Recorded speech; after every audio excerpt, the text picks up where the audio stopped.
இப்போ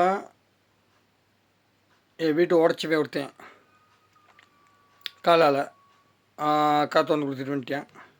ஒருத்தி சொல்லி ஏற்றி விட்டுவேன், இன்னொருத்தி பொண்ணு போட்டுவேன், இன்னொருத்தி வந்து எட்டப்பலை ஊற்றுவேன், இன்னொருத்தி வந்து சால்ரை அடிச்சுவேன். இன்னும் 2 பொம்பளை இருக்கலுங்க. ஆனால் வந்து நான்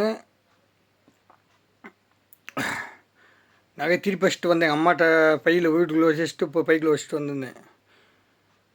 அந்த நகை வந்து என்ன தெரியுமா, இப்போ ஒரு நெக்லஸ்ஸு அம்மா அது,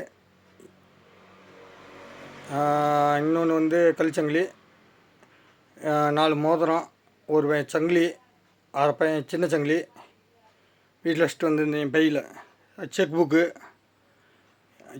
அப்புறம் வந்து இது என் ஃபோனு, அப்புறம் அம்மாட்ட அனுக்குள்ளே வந்து வண்டி வச்சுட்டு வந்திருந்தேன்.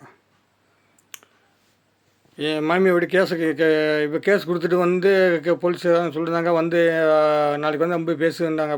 சரி, நான் போய் பேசலான்னு போகிறதுக்கு ரெடி பண்ணியிருந்தோம். நான் வந்த மதுரை வீட்டு வந்து இப்போ சேப்பாக வந்தேன். அதுக்குள்ளே இப்போ வந்து பண்டாத்தவனுக்கு வந்து வீட்டுக்கு வந்து நான் ஓண்டலுக்கு இருக்கிற மாதிரி வந்து பிரச்சனை உருவாயிட்டான். உருவாயிட்டால நீ தான் வேடிக்கை. நகை ஆட்டையை போட்டு போயிட்டான் எல்லாத்தையும், எந்த நகையும் இல்லை வீட்டுக்குள்ளே.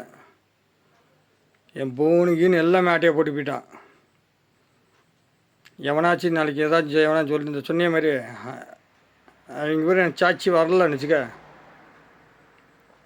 நான் திருப்பி வரப்போகிறேன். கொஞ்சம்குள்ளே கம்ப்ளைண்ட் கொடுத்து எல்லா பற்றி உள்ளுக்கு அமுக்கிறது கொடுத்தியே, அது அப்போ பார்த்துக்குறோம். திரும்பி வாரேன். ஆனால் இந்த செஞ்ச மாரி அவனை பூரா கடவுள் காப்பாற்றணும். கடைசி என்னோட வார்னிங்கு.